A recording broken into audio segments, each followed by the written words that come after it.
Hello everyone. Back again with film recaps. In this video, I'm going to recap one of a thriller films from 2020, titled Captive. Before we get to the storyline, I'd like to wish everyone a happy and great day. Without further ado, let's get straight to the storyline.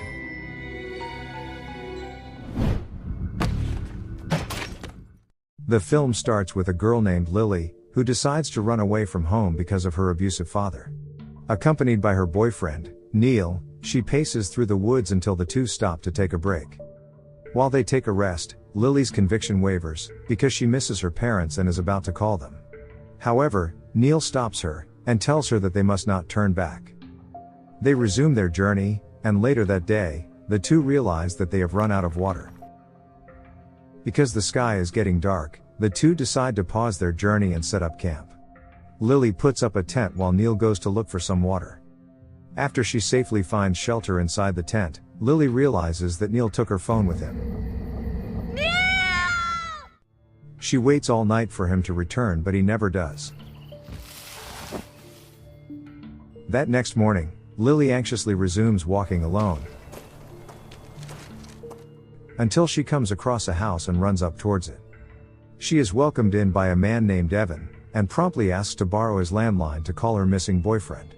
However, she begins to sense that something is off, when Evan insists that she should take a shower at his house. A bit weirded out, she decides to walk away from the house and change her mind. I want you to come inside so we can try to have a normal conversation. However, Evan refuses to let her go, and manages to bring her back inside. He apologizes for his behavior earlier, and Lily slowly begins to sense that he is indeed unhinged. She tries to leave anyway, and Evan starts yelling at her, before dragging her into a room. Get in there, get in and think about it. Let me out, you psycho! After being forcibly dragged and locked inside a room, Lily finds newspaper clippings of missing persons all over the walls.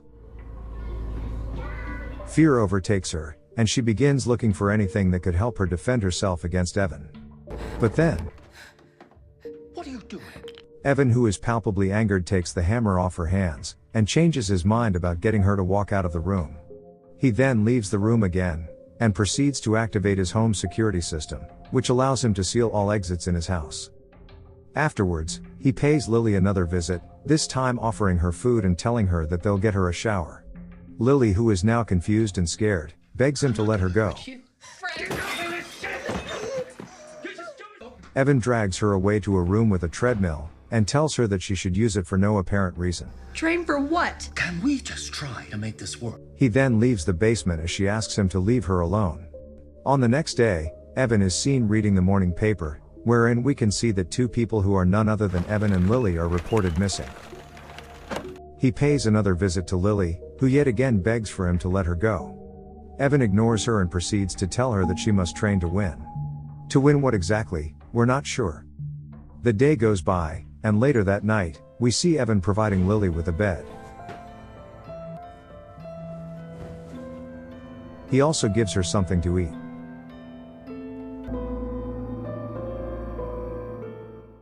On the next day, Evan enters the room again and asks her to lie down on the mat. But instead of doing what Psycho Man always did, he tells her to start doing sit-ups.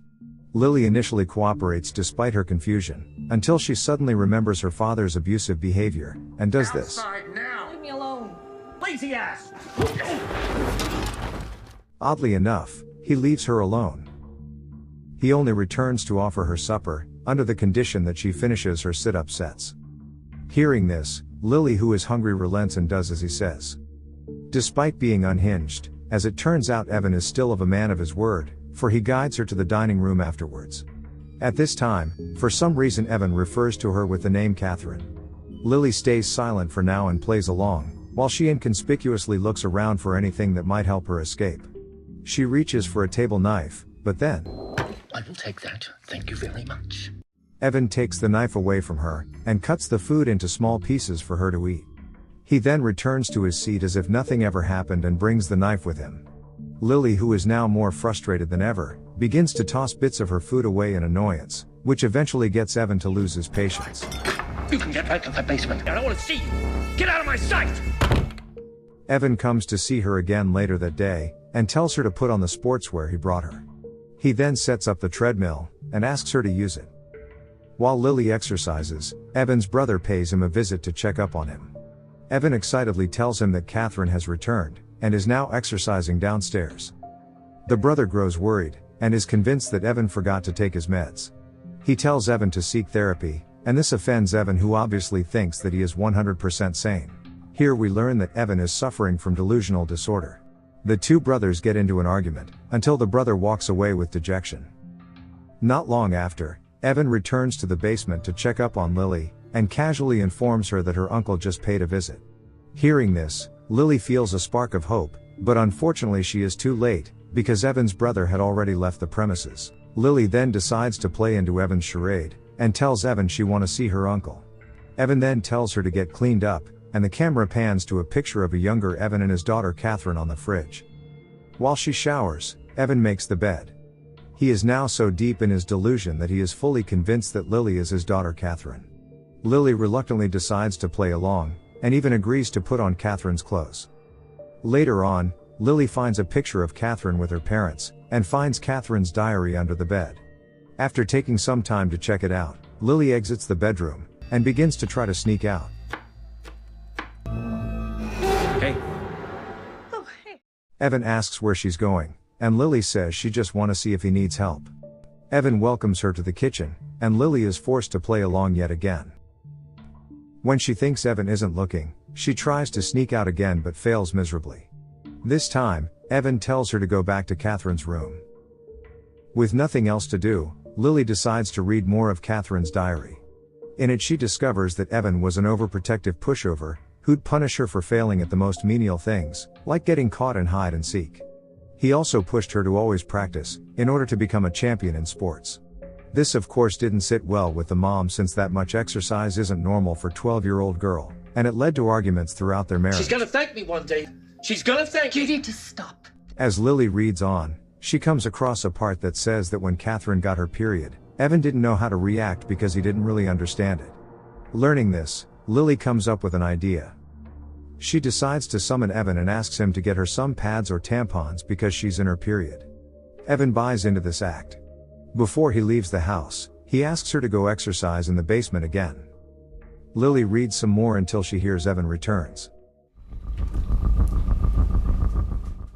Just as Evan pulls up in his garage, Neil innocently arrives and asks him if Evan has seen his missing girlfriend. Upon seeing a picture of Lily, Evan, who is deeply delusional, begins to suspect that Neil was sent by his brother to take him to a mental hospital. He asks Neil to leave, and even threatens to call the police. Okay. Jeez, psycho. Drive safe. Neil, who is weirded out, leaves the premises right away. Upon returning inside, Evan asks Lily to measure her height, and for a second, his suspension of disbelief is disrupted when he realizes that Lily is shorter than Catherine. To maintain their charade, Lily stands on her tippy toes to make herself seem taller. He then asks her to skip rope. Lily, who has grown tired of being told what to do, decides to beat It's him. just a complete waste of freaking time. Psycho! Catherine! She then demands for him to hand her the keys to this room. How could you do that to your own father? That night, Lily resumes studying Catherine's diary and discovers that Evan's wife was killed in a car accident, which left Catherine alone with Evan. She is then interrupted by Evan summoning her for supper, and promptly joins him in the dining room. Evan continues to do what he always does for her, despite having been severely beaten previously. At this point, Lily starts to feel bad about what she did, and apologizes to Evan. During this time, she tries saying to Evan that she needs to go to school soon, because school break is coming to an end. Evan coldly tells her that she's going to be homeschooled. After dinner, he asks her to play hide and seek, a game he used to play with Catherine. Lily plays along, and fakes an injury doing the game, which in reality is a ruse so that she could spend more time reading Catherine's diary. Out of nowhere, an earthquake strikes. Evan guides her outside to safety, and afterwards, they proceed to clean up the mess inside the house caused by the earthquake. Lily comes across a framed picture of Evan finishing a race, and he explains to her that all he wants is for his daughter to continue in his footsteps and become a track athlete. On the next day, Evan and Lily is out in the backyard. He's in the middle of making her run laps, when she tries to escape again. Oh, Catherine, eyes straight ahead. Don't get distracted. Come on, put the pace on. Keep the pace up. No, wait. Catherine? Catherine! No, don't leave. Just like last time, she fails. However, their little scuffle results in Lily spraining her ankle. With her injury, Lily decides to put aside her escape plan, and promises to herself that she's going to train herself to become faster once she heals. In the meantime, goes about her days pretending to be Catherine. Months go by, and Lily begins to get used to the training Evan makes her go through. Over time, Lily and Evan oddly seem to grow closer. At this point, it is as if Lily already thinks of him as a father. Evan is so proud of Lily when she beats Catherine's old training records. We come across a scene Evan announces that he has signed her up for a track competition, and they have 7 weeks to train. Hearing this, Lily seems genuinely excited to prepare for it, and she purposefully takes a selfie with the father as a last memory of them together. One night, when Lily is asleep, Evan comes up to her, and starts apologizing to her for the accident that killed Catherine's mother. Here we can conclude that the reason why Catherine left was because she blamed Evan for the death of her mother. That next morning, Lily tries to sneak away again, until Evan stops her and obliviously tells her to rest for the day. He proceeds to hand her a gift, proclaiming that today is Catherine's birthday. Gotcha. Off you go. Lily unwraps the gift in Catherine's room, wherein she finds a new smartphone. Lily proceeds to type in her boyfriend's number, and saves it in her new phone. Evan then announces that he's going to go buy her a birthday cake. After he drives away, Lily uses this opportunity to finally step outside, and runs to freedom. On the way back, Evan comes across a car pulling up at his house. As the driver steps out, he finds that it is none other than his actual daughter, Catherine. He proceeds to hand her the things he just bought, and they step inside the house. Catherine seems perplexed, because she expected more excitement from him upon her sudden return. Evan immediately tells her to go inside her room, while he prepares a birthday surprise. Though confused, Catherine listens and sits down on her desk, where she finds her old diary. Upon going through the pages, she discovers new notes in certain pages that are clearly not written by her. As it turns out, Lily isn't running away, and she finally comes to face with Catherine. Catherine is obviously rendered confused as Lily, who now also seems a little unhinged, begins to explain that she is a younger version of Catherine, who dresses, eats, leaves, and breathes as her, and that she manages to surpass Catherine's track record. Lily also voices how happy she is living her new life, which only freaks Catherine out. Lily then proceeds to blame Catherine for leaving Evan behind, which messed up his mental health and made him kidnap her. She tells Catherine that Catherine should have supported her father after the car accident, instead of leaving him. Apparently, Lily also feels more affection towards Evan than her own father, and Catherine has no idea how it feels to have a monster type of father. With Evan, she feels loved and taken care of. In short, Lily refuses to stop pretending to be Catherine, and takes a knife and moves to stab Catherine with it, which ends up killing her. Like a certified psycho, Lily proceeds to celebrate Catherine's birthday with Evan, and asks him if they could drive around town together. I'm driving. Just before they leave, Lily decides to erase her boyfriend's number from her phone, and move forward with her life with her new, loving father. And this is where the movie ends. Okay guys. That's all the recap of Captive 2020. Thanks for watching. See you again in the next video.